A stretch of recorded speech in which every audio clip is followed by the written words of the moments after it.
Thanks, everyone. Yeah, it's a great honor to come Paris and speak at GOSIM again. Today, I'm sharing the agent, how the agent reshapes the new paradigm of the software industry. We know the scaling law is the main force which driven the whole progress of artificial intelligence. But we have the several phases of the scaling. Today we are entering the fourth paradigm of scaling law. We call it agentic scaling, right? Before the agentic scaling, we have the pre-training scaling, post-training scaling, and test time scaling. So the main characteristics of the agentic scaling, we can look at first the core mechanism is multi-step, right? Cross system and self-loop execution, and the scaling dimension, there's three dimensions. First is the number of the agents, right? Second is iteration depths. Third is time span, right? Which is very different from the previous three phases of the scaling, right?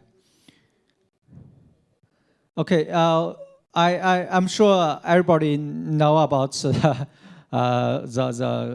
open crawl, right? Open crawl is very crazy in China, right?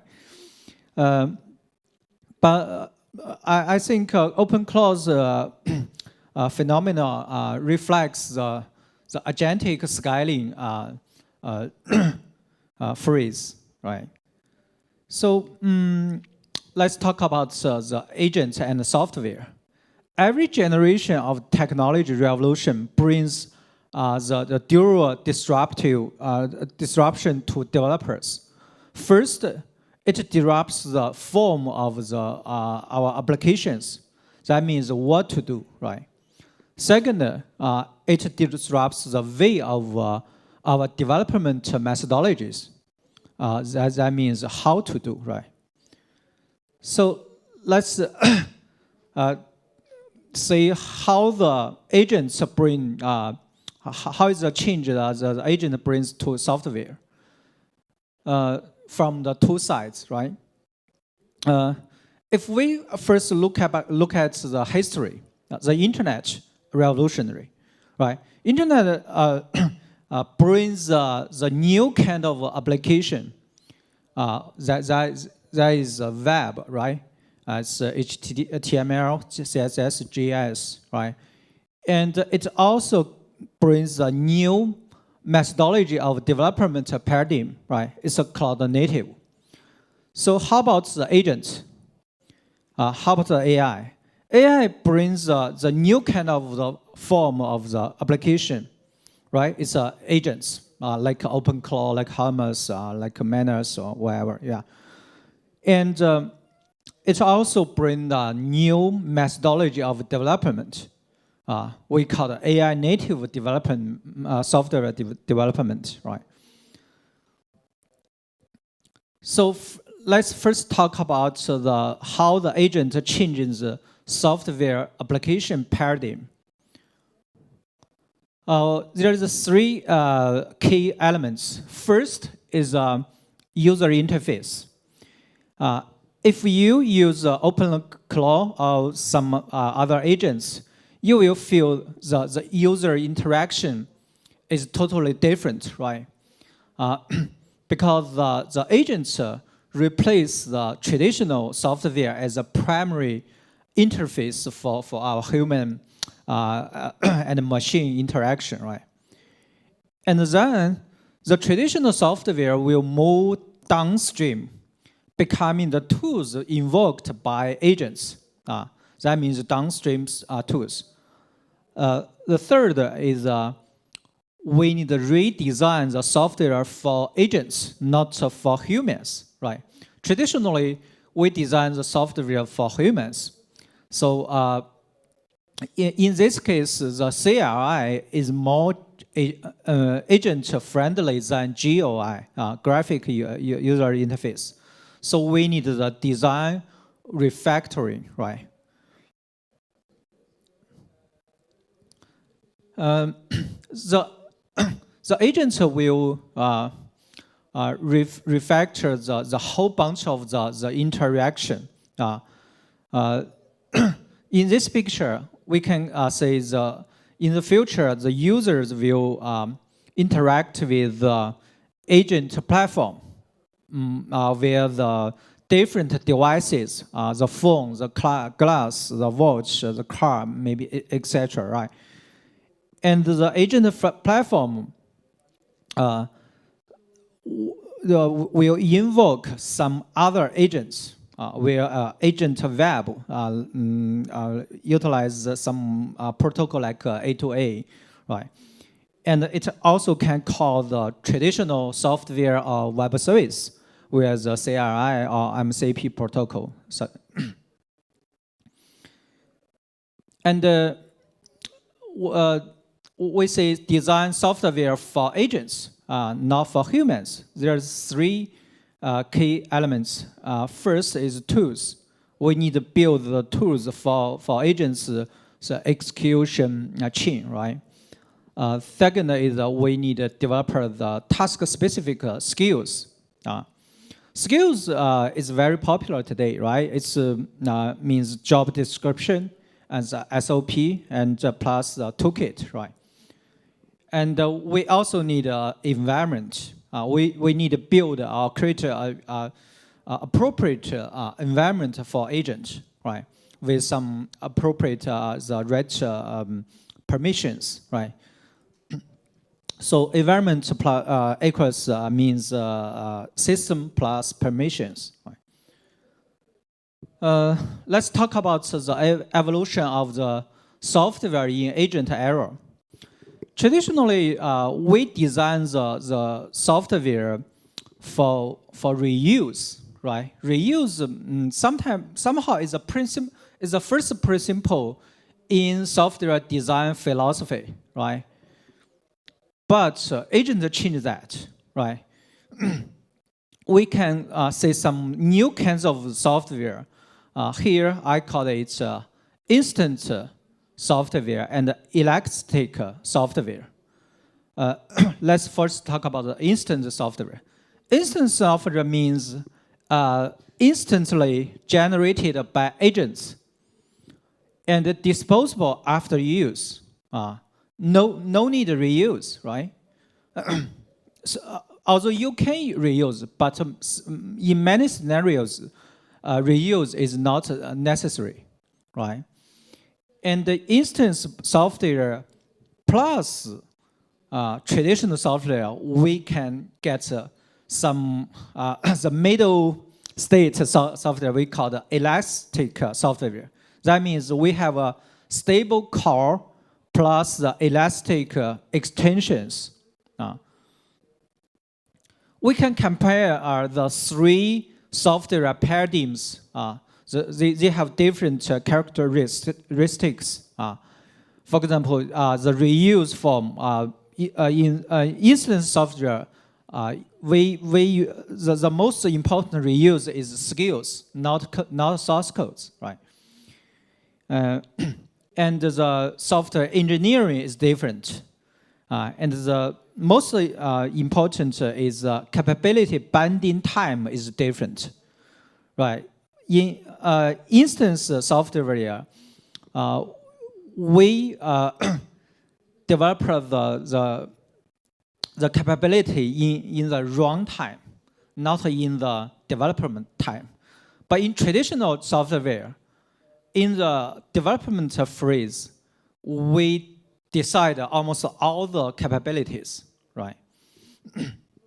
And the elastic software is a middle state, right?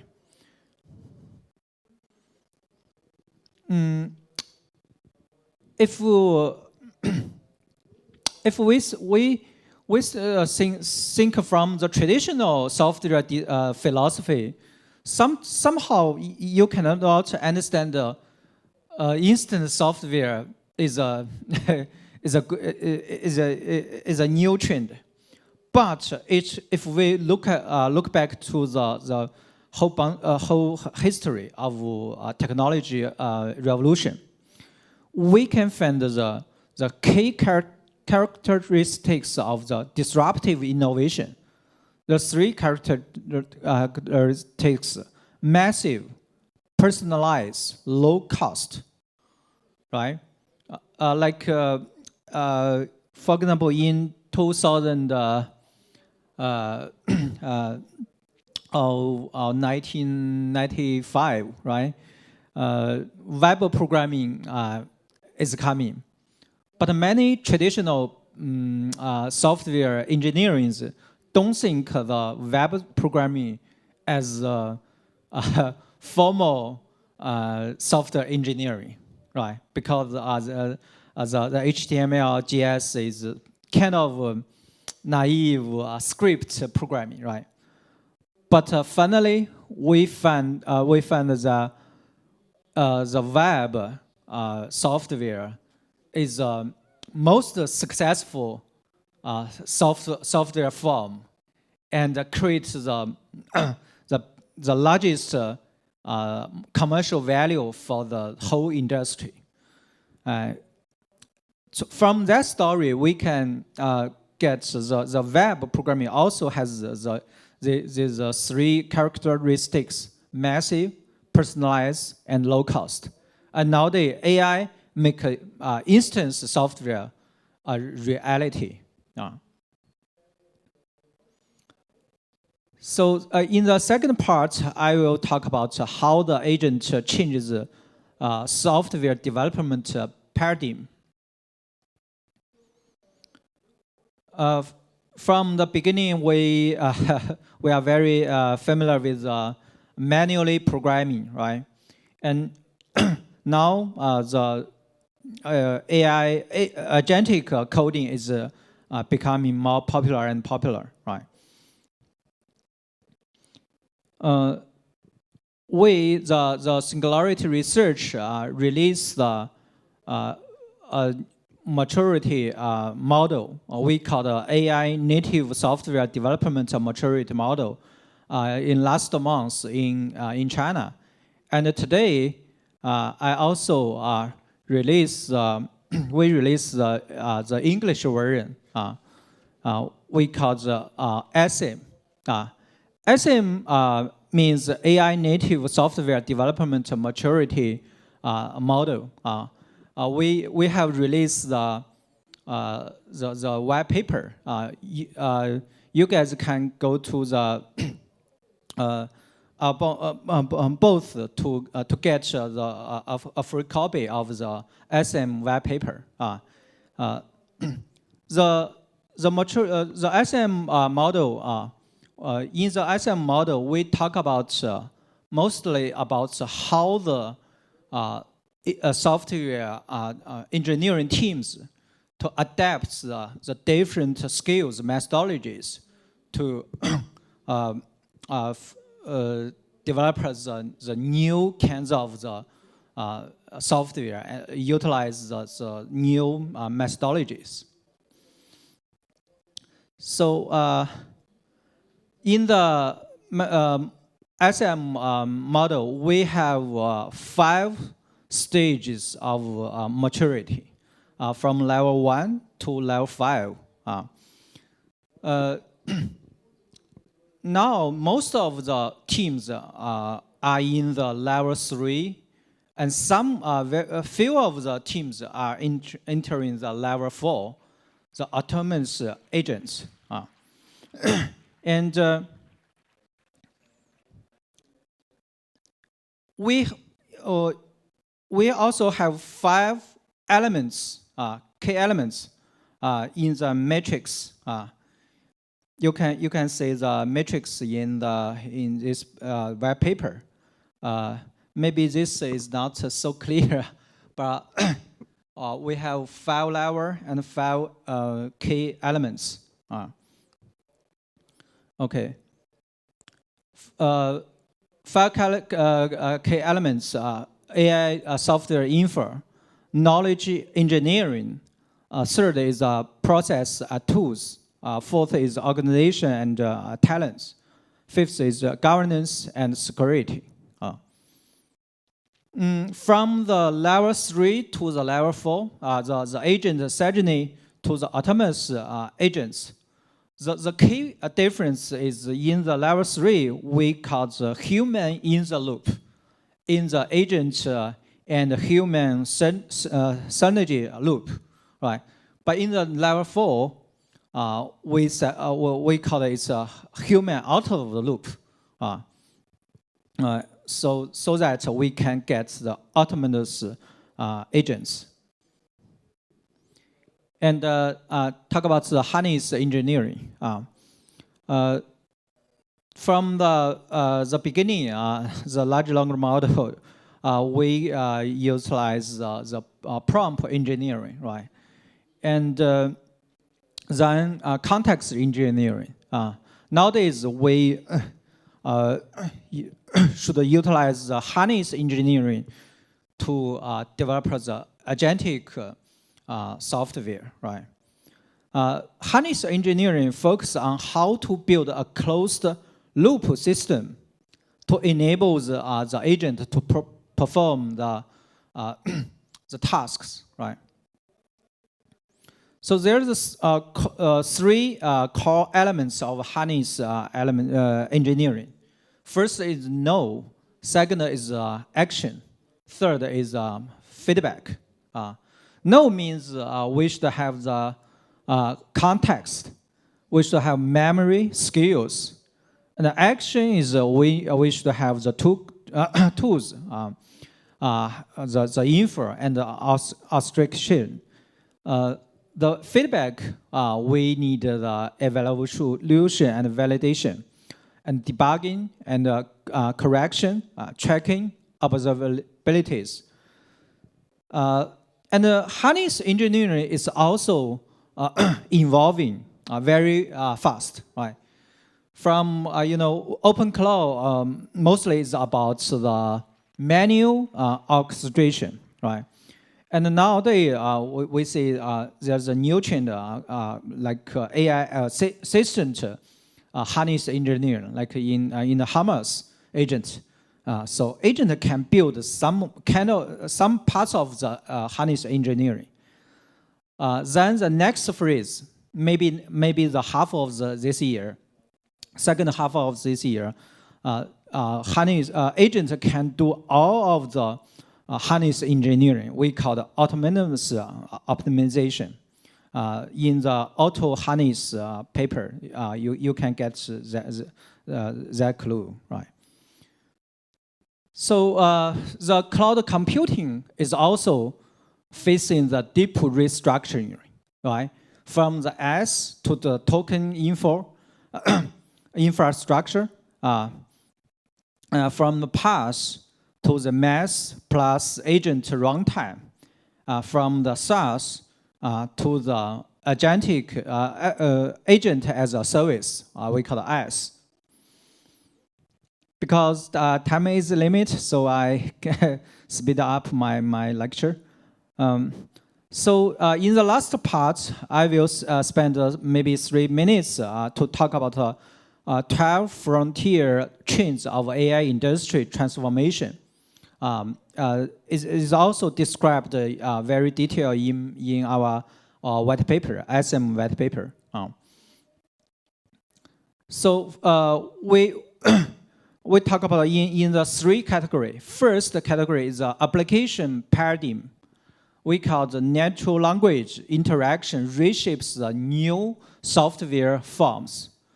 Trend 1 is agents will become the first user entry point, while traditional software moves downstream, right?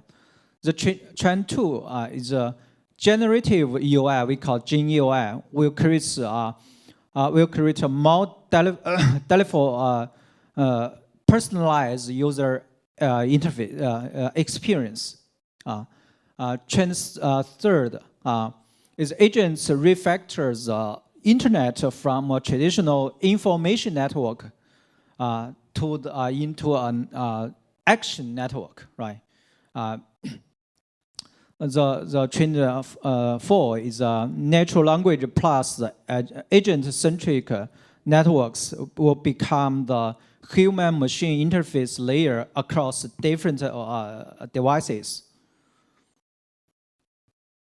The second category is we call the development paradigm, from the code generation to the flywheel construction. Trend 5, we call the instance software grows rapidly.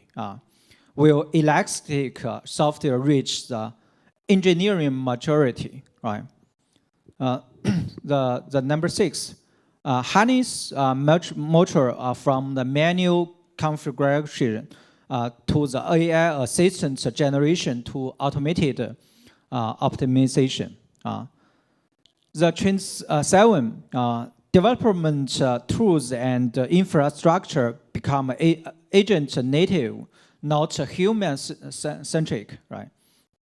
And the 8th, the number 8 is the boundary of autonomous software engineering keeps expanding. The last part is computing paradigm.